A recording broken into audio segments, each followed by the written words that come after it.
요한계시록 5장 1절에서 14절 말씀을 철야예배 나누겠습니다. 오늘 본문은 요한계시록 5장 1절에서 14절입니다. 신약성경 404페이지 요한계시록 5장 1절에서 14절 찾으셨으면 교독하겠습니다. 내가 봄에 보좌에 앉으신 이의 오른손에 두루마리가 있으니 안팎으로 썩고 7인으로 봉하였더라. 또 봄에 힘있는 천사가 큰 음성으로 외치기를 누가 그 두루마리를 펴며 그 인을 떼기에 합당하냐 하나 하늘 위에나 땅 위에나 땅 아래에 능히 그 두루마리를 펴거나 보거나 할 자가 없더라. 그 두루마리를 펴거나 보거나 하기에 합당한 자가 보이지 아니하기로 내가 크게 울었더니 장로 중에 한 사람이 내게 말하되 울지 말라. 유대 지파의 사자 다윗의 뿌리가 이겼으니 그 두루마리와 그 7인을 떼시리라 하더라. 내가 또 보니 보좌와 내 생물과 장로들 사이에 한 어린 양이 서 있는데 일찍이 죽임을 당한 것 같더라. 그에게 7뿔과 7눈이 있으니 이 눈들은 온 땅에 보내심을 받은 하나님의 7영이더라. 그 어린 양이 나와서 보좌에 앉으신 이의 오른손에서 두루마리를 취하시니라. 그 두루마리를 취하심에 내 생물과 24 장로들이 그 어린 양 앞에 엎드려 각각 검은 고와 향이 가득한 금 대접을 가졌으니 이 향은 성도의 기도들이라. 그들이 새 노래를 불러 이르되 두루마리를 가지시고 그 인봉을 떼기에 합당하시도다. 일찍이 죽임을 당하사 각 족속과 방언과 백성과 나라 가운데에서 사람들을 피로 사서 하나님께 드리시고 그들로 우리 하나님 앞에서 나라와 제사장들을 삼으셨으니 그들이 땅에서 왕 노릇하리로다 하더라. 내가 또 보고 들음에 보좌와 생물들과 장로들을 둘러선 많은 천사의 음성이 있으니 그 수가 만만이요 천천이라. 큰 음성으로 이르되 죽임을 당하신 어린 양은 능력과 부와 지혜와 힘과 존귀와 영광과 찬송을 받으시기에 합당하도다 하더라. 내가 또 들으니 하늘 위에와 땅 위에와 땅 아래와 바다 위에와 또 그 가운데 모든 피조물이 이르되 보좌에 앉으신 이와 어린 양에게 찬송과 존귀와 영광과 권능을 세세토록 돌릴지어다 하니 내 생물이 이르되 아멘 하고 장로들은 엎드려 경배하더라. 아멘. 아멘. 크게 합시다. 아멘. 오늘 말씀의 제목은 영원토록 찬양 받으시기에 합당하신 하나님의 어린 양. 따라합니다. 영원토록 찬양 받으시기에 합당하신 하나님의 어린 양. 우리는 수요 예배 때 요한계시록 4장의 내용을 살펴봤습니다. 하늘의 보호자가 펼쳐진 창조주 하나님의 아현실. 아련실은 뭐냐? 왕을 만나 뵙는 자리. 하늘의 아련실에서 사도 요한이 내 생물과 24 장로의 장엄한 예배를 목도하는 내용이 기록되어 있었습니다. 이제 그 하늘의 놀라운 환상이 이어지는데 그 환상 속에서는 성자 하나님이신 우리 예수님이 중심에 등장하는 변화가 일어납니다. 내가 봄에 보호자에 앉으신 이의 오른손에 두루마리가 있으니 안팎으로 썩고 7인으로 봉하였더라. 또 봄에 힘있는 천사가 큰 음성으로 외치기를 누가 그 두루마리를 펴며 그 인을 떼기에 합당하냐 하니 하늘 위에나 땅 위에나 땅 아래에 능히 그 두루마리를 펴거나 보거나 할 자가 없더라. 그 두루마리를 펴거나 보거나 하기에 합당한 자가 보이지 아니하기로 내가 크게 울었더니 장로 중에 한 사람이 내게 말하되 울지 말라. 유대 지파의 사자 다윗의 뿌리가 이겼으니 그 두루마리와 그 7인을 떼시리라 하더라. 내가 또 보니 보좌와 네 생물과 장로들 사이에 한 어린 양이 서 있는데 일찍이 죽임을 당한 것 같더라. 그에게 7뿔과 7눈이 있으니 이 눈들은 온 땅에 보내심을 받은 하나님의 7영이더라. 그 어린 양이 나와서 보좌에 앉으시니 오른손에서 두루마리를 취하시니라. 사도 요한이 다시 한번 하나님의 보좌를 바라봅니다. 그랬더니 그의 눈에는 창조주 영원하신 하나님의 오른손, 오른손은 권능을 상징하는 손입니다. 이 오른손 위에 놓여있는 특별한 두루마리가 감지가 되는 거예요. 그전에는 못 봤는데 다시 보니 하나님의 권능의 오른손에 두루마리 글이 써 있는 두루마리가 있는 겁니다. 그 두루마리는 안과 밖으로 글이 써 있습니다. 이 사실은 뭐냐면 그 내용이 안과 밖에 충실하게 가득하고 완전해서 어떤 것도 더할 수 없고 뺄 수 없는 점을 강조하는 거예요. 안팎이 가득 써 있기 때문에 더할 수가 없고 뺄 수가 없어요. 그리고 이 두루마리는 7개의 인은 뭐냐? 도장입니다. 봉인이 되어 있습니다. 7은 성경에서 완전함을 나타내는 숫자입니다. 여러분 7 그러면 완전 이렇게 아시면 됩니다. 그러니까 7개의 인 도장으로 봉인이 됐다는 것은 그 속에 담긴 중요한 계시의 내용이 철저하게 비밀에 붙여져 있다 이거예요. 이건 하나님이 허락하셔야만 알 수 있는 겁니다. 하나님이 덮어두신 거예요. 세부적인 설명이 없습니다. 두루마리의 내용이 뭘까? 어쨌든 그것은 하나님께서 영원하신 분이 어떻게 타락하고 망가진 온 세상 만물을 바로잡고 회복시킬지에 대한 계획에 대한 것이라고 짐작해 볼 수가 있을 겁니다. 거기에는 하나님의 뜻이 담겨 있고 어떻게 만물을 회복하고 새롭게 할까? 굳게 봉인이 되어 하나님의 오른손에 놓여 있는 이 두루마리, 하나님이 그 두루마리를 오른손에 이렇게 놓고 계시는데 그걸 누군가가 취해서 봉인을 해제하고 펼쳐줘야 하나님의 위대한 뜻이 하늘에서 계시가 되고 땅에서도 집행이 될 수 있는 겁니다. 그런데 문제가 있습니다. 뭐냐? 힘 있는 천사가 큰 음성으로 누가 그 두루마리를 펴며 그 인을 떼기에 합당하냐? 온 우주를 향해 외치건만 아무도 그렇게 할 수 있는 존재가 없더라 이거예요. 하늘의 천사들, 땅 위의 인간, 땅 아래에 있는 존재, 온 우주 어디에도 굳게 봉해져 있는 이 비밀의 두루마리를 펼쳐줄 수 있는 자가 없더라 이거예요. 그래서 안타깝고 답답한 비통한 마음을 억제할 수 없었던 사도 요한은 크게 소리를 내며 어린아이처럼 엉엉 울고 있습니다. 그런데 바로 그때 24장로 중에 한 사람이 사도 요한에게 울지 마라 위로하며 다음과 같은 놀라운 메시지를 전합니다. 울지 말라. 유대 지파의 사자 다윗의 뿌리가 이겼으니 그 두루마리와 그 7인을 떼시리라 하더라. 아멘 합시다. 창조주 하나님의 거룩한 뜻은 여러분 그분의 형상으로 지음받은 인간들을 통해서 하나님의 선하신 목적을 이루시고 만물을 다스리는 겁니다. 창세기 1장과 2장을 보면 하나님이 인간을 그의 형상으로 창조하고 복을 주시며 너희가 다스려라 이렇게 말씀하십니다. 또 하나님은 여러분 언약을 통해서 이스라엘 백성이 타락한 이 세상을 회복시키는 복의 통로로 쓰임받기를 원하셨습니다. 하나님이 아브라함을 부를 때 너와 네 민족이 복의 근원이 될지라 이렇게 말씀하셨어요. 그렇기 때문에 하나님은 그분의 말씀을 바꾸지 않습니다. 이제 하나님은 참된 인간, 하나님의 형상, 또 죄 없는 인간이신 동시에 참 이스라엘 백성을 대표하는 메시아, 인간인 동시에 이스라엘의 대표자인 메시아, 다윗의 후손, 이새의 뿌리라는 말이 뭐냐? 다윗의 후손. 예, 그래서 유다 지파를 통해 이 땅에 오시는 유다의 사자 예수님을 통해서 죄악과 저주와 지옥에 대한 승리를 이루시고 그분을 봉인된 두루마리를 펼치는 구원의 왕으로 세우시는 거예요. 아멘. 하나님은 그분의 말씀하신 바를 이루시는 거예요. 그런데 유다의 사자, 예수님에 대한 명칭이 여러 가지인데 이 명칭도 기억하세요. 따라합니다. 유다의 사자, 유다 지파로부터 오는 사자. 야곱이 자기의 아들들을 축복할 때 유다에 대해서 너는 새끼 사자다 이렇게 말했습니다. 유다는 사자와 같은 그런 지파인데 유다의 사자이고 이새에 뿌리신 이 승리자는 일찍이 죽임을 당한 어린 양의 모습으로 그 자리에 나타납니다. 죽임을 당한 어린 양, 그분은 유다의 사자인데 그분은 동시에 죽임당한 어린 양인 거예요. 이 표현은 예수님이 온 세상 만민의 죄를 홀로 짊어지신 채 십자가 위에서 고난당하시고 죽으신 하나님의 어린 양 되심을, 그리고 영광의 천국에서도 여러분 그 몸에 십자가의 상처를 가지고 계심을 알려주는 거예요.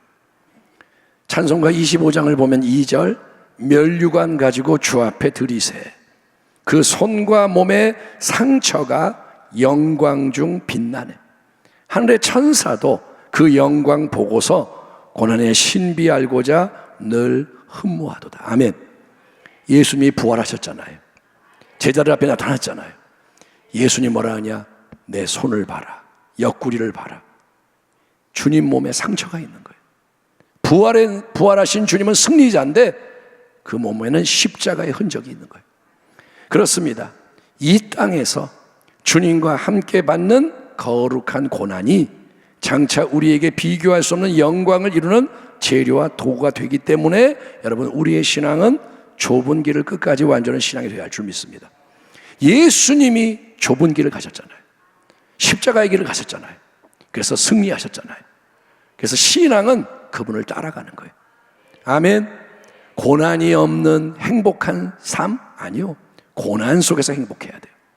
고난을 통과하면서 은혜의 능력으로 빛나야 돼요. 유다 지파의 사자는 죄와 저주와 지옥과 마귀를 단번에 이기신 정복자입니다. 사자가 맹수의 왕이잖아요. 사자가 승리하는 거예요. 그런데 그분이 모든 악과 어둠을 이기신 방법은 세상의 방법이 아니라 십자가의 고난과 죽음을 통해서라는 겁니다. 그래서 오직 십자가가 영원토록 하나님의 지혜와 능력이라고 사도 바울은 선포하고 있습니다. 하나님은 선으로 악을 이기세요. 하나님은 사랑으로 미움을 이기십니다. 하나님의 방법으로 해야 이기는 거예요. 아멘. 예, 그렇게 십자가로 승리하신 유다의 사자 어린 양 예수님은 영원토록 빛나는 십자가의 상처와 함께 오늘 본문을 보니까 7뿔을 가지고 7눈을 가지신 분으로 묘사됩니다. 따라합니다. 7뿔과 7눈을 가지셨다. 상상이 안 가죠. 7뿔이 어떻게 생겼을까? 7눈은 어떨까? 어쨌든 계속 7이라는 숫자가 요한계시록에 나옵니다. 7은 뭐다? 완전함을 상징합니다. 그래서 7개의 뿔은 뭐냐? 7은 완전함이고 뿔은 뭐냐? 성경에서 뿔은 권세와 능력을 의미합니다. 그렇기 때문에 7뿔은 완전한 권세, 완전한 능력. 예수님은 못하시는 게 없는 전능하신 분이라는 거예요. 아멘. 7뿔이 뭐냐? 전능자라는 거예요. 그리고 7눈, 7은 완전함이죠. 눈을 가지고 계세요. 눈은 뭐냐? 완전하게 모든 것을 보시고 감찰하시는 거예요. 통찰을 갖고 계세요. 하나님은 우리의 심령 폐부를 꿰뚫어 보시는 분. 예수님도 7눈으로 완전하게 우리를 다 보시는 거예요. 온 땅에 보내심을 받은 하나님의 7영이 7눈이라는 설명을 참조하자면 예수님은 여러분 성령을 통해서 온 땅과 온 우주 안의 모든 것을 감찰하시고 아시는 분이십니다. 아멘. 그분이 우리의 마음에 성령으로 함께 하시고 마음을 감찰하시고 모든 것이 열려 있는 거예요. 바로 그분, 권세가 충만하고 통찰이 가득한 그분이 내 생물과 장들 사이에서 나오셔서 보좌 위에 앉으신 영원하신 하나님의 오른손 위에 놓여있는 비밀의 두루마리를 취하십니다. 그래서 유다의 사자인 동시에 어린 양이신 예수님이 하나하나 그 인봉된 것을 푸시고 두루마리를 펼치실 때마다 마지막 때에 반드시 되어질 모든 일들에 대한 하나님의 계시가 차례로 열려지는 거예요. 책을 열 때마다 계시가 열려지고 그 거룩한 뜻이 하늘에서 이루어짐 같이 이제 땅에서도 하나하나 진행이 되는 것입니다. 여러분은 성경적인 그러한 관점을 가지셔야 돼요. 이 땅에서 되어지는 일들은 그냥 되는 게 아닙니다. 하늘에서 이루어진 게 땅에서 이루어지는 거예요. 하늘이 먼저라는 거예요. 아멘 합시다. 맨날 보이는 것만 보고 어떡하냐 그러지 말고 하늘에 주목하는 거예요. 하늘의 뜻이 뭔가? 하나님은 무엇을 말씀하시는가? 하나님은 어떻게 행하기 원하시는가? 거기서부터 시작이 되는 거예요. 이렇게 어린 양이 비밀의 두루마리를 보좌에 앉으신 하나님의 오른손부터 취하시자 하늘의 아련실 왕이 계신 그곳에는 다시 한번 위대한 예배와 경배가 계속해서 새로운 파장을 일으키며 고조가 됩니다. 8절이야. 그 두루마리를 취하심에 어린 양이 내 생물과 24장로들이 그 어린 양 앞에 엎드려 각각 검은고와 향이 가득한 금 대접을 가졌으니 이 향은 성도의 기도들이라. 그들이 새 노래를 불러 이르되 두루마리를 가지시고 그 인봉을 떼기에 합당하시도다. 일찍이 죽임을 당하사 각 족속과 방언과 백성과 나라 가운데에서 사람들을 피로 사서 하나님께 드리시고 그들로 우리 하나님 앞에서 나라와 제사장들을 삼으셨으니 그들이 땅에서 왕 노릇하리로다 하더라. 요한계시록 4장에서 오직 하나님 아버지께 올려졌던 천상의 찬양과 경배, 4장을 보시면 그들은 보좌에 앉으신 분을 찬양합니다. 그런데 이제 그 찬양과 경배는 구원의 주님 되시는 어린 양 예수님께도 돌려지는 거예요. 하나님 아버지를 높이던 찬양이 이제 예수 그리스도 어린 양에게 올려집니다. 전체 피조세계의 생명을 대표하는 네 생물, 보호자 앞에 있는 네 생물, 그 다음에 구속받은 신약과 구약의 모든 하나님 백성을 대표하는 24장로가 다 꿇어 엎드려서 새 노래로 예수님을 경배합니다. 왜냐하면 그분의 십자가 고난과 죽음이 각 나라와 족속과 백성과 언어에서 참되게 믿는 모든 자를 은혜로 구원하셔서 하나님의 소유로 사신 거예요. 수많은 인생 가운데 보혈로 그들을 사셨어요. 그래서 하나님의 것이 되게 하신 거예요. 따라합니다. 우리는 하나님의 소유다. 아멘. 여러분이 택함을 받는 게 뭐냐? 하나님의 소유가 되는 거예요. 그리고 그 십자가 능력이 하나님 앞에서 이 사신 자들을 그분의 나라와 제사장으로 주님과 함께 왕 노릇하는 자로 만드시기 때문인 겁니다. 죄인을 의인으로 만드는 거예요. 여러분, 거지를 왕자와 공주로 변화시키는 게 십자가 영원한 은혜와 능력이라는 거예요. 우리가 어떠한 존재든 바꾸는 게 십자가입니다. 여러분은 거지였는데 왕자가 되는 거예요. 거지를 공주로 만드시는 거예요. 지옥의 자식을 천국의 백성으로 만드는 거예요. 그러므로 우리는 이 땅에 사는 동안 항상 십자가 위에 못 박혀 죽으시고 부활하신 예수님을 찬양해야 되는 거예요. 아멘. 호흡이 있는 자마다 예수님을 찬양해야 돼요. 구원을 받은 자는 찬양해야 돼요. 그분의 이름으로 그리고 기도를 해야 되는 겁니다. 그러면 이 땅에서의 그 찬양과 기도는 하늘의 예배자들이 드리는 하늘의 예배와 연결이 되는 겁니다. 그래서 하나님께 향기로운 제물로 올려지고 연락된다는 것을 믿으시면 아멘하시기 바랍니다. 여러분, 구약에는 제사를 드릴 때 짐승을 잡아서 피를 흘렸습니다. 신약은 짐승을 잡지 않습니다. 그런데 우리가 하는 기도, 우리가 하는 찬양이 예수님의 대속 때문에 그게 짐승의 피가 없이도 그게 하나님께 올려지는 거예요. 그게 우리의 기도가 금 대접에 담긴 향이 돼서 올라가고 우리의 찬양과 하늘의 거문고 하프의 찬양이 연결돼서 보좌 앞에 올려지고, 여러분은 예배를 새롭게 깨닫기를 축원합니다. 여러분, 이렇게 내 생물과 입사장로의 찬양과 경배가 막 울려 퍼지자 수많은 천군 천사뿐 아니라 온 우주 가운데 존재하는 모든 피조물들도 그런 찬양과 경배에 합류하는 대장관이 펼쳐집니다. 11절이야. 내가 또 보고 들음에 보호자와 생물들과 장로들을 둘러선 많은 천사의 음성이 있으니 그 수가 만만이요 천천이라. 큰 음성으로 이르되 죽임을 당하신 어린 양은 능력과 부와 지혜와 힘과 존귀와 영광과 찬송을 받으시기에 합당하도다 하더라. 내가 또 들으니 하늘 위에와 땅 위에와 땅 아래와 바다 위에와 또 그 가운데 모든 피조물이 이르되 보좌에 앉으신 이와 어린 양에게 찬송과 존귀와 영광과 권능을 세세토록 돌릴지어다 하니 내 생물이 이르되 아멘 하고 장로들은 엎드려 경배하더라. 아멘. 여러분, 우리가 맨눈으로 위를 바라보면 건물의 이 천장이 보입니다. 여러분이 밖에 나가 위를 바라보면 파란 하늘이 보입니다. 아니면 깜깜한 밤하늘이 보일 뿐입니다. 그러나 가장 높은 하늘, 거기에 이 보호자 앞에는 강력한 찬양과 경배, 충만한 예배와 헌신이 넘쳐나고 있다는 거예요. 지금 눈에는 안 보이지만 가장 높은 보호자 하나님 앞에는 찬양과 경배와 예배와 헌신, 연합이 있는 거예요. 아멘. 예, 바로 그 하늘의 예배와 영적으로 연합이 되는 새 은혜 안에서 우리는 하나님과 그분의 어린 양에게 합당한 참된 예배를 드리며 일어나 빛을 발해야 되는 거예요. 참된 예배는 그러므로 여러분 나를 위한 게 아닙니다. 예배 때 은혜 받아야지 그거는 부차적인 거예요. 예배는 내가 서비스 받는 게 아닙니다. 응? 좋은 말씀 좀 들어보자, 찬양에 좀 은혜 좀 받아보자, 이게 예배가 아니고 예배는 하나님을 온전히 영화롭게 하는 사랑의 헌신인 거예요. 마음을 다하고 뜻을 다하고 힘을 다하고 존재를 다해서 영원하신 하나님과 보호자에 앉으신 분과 그분의 어린 양을 사랑하는 것을 표현하는 것이 예배의 본질인 거예요. 어떤 것도 뒤로 물러가고, 예배 드리면서 딴짓 못 하잖아요. 여러분 예배 드리면서 핸드폰 볼 수 있어요? 예배 드리면서 내가 숙제할 수 있어요? 예배 드리면서 밥 먹을 수 있어요? 아니요. 다 스톱이에요.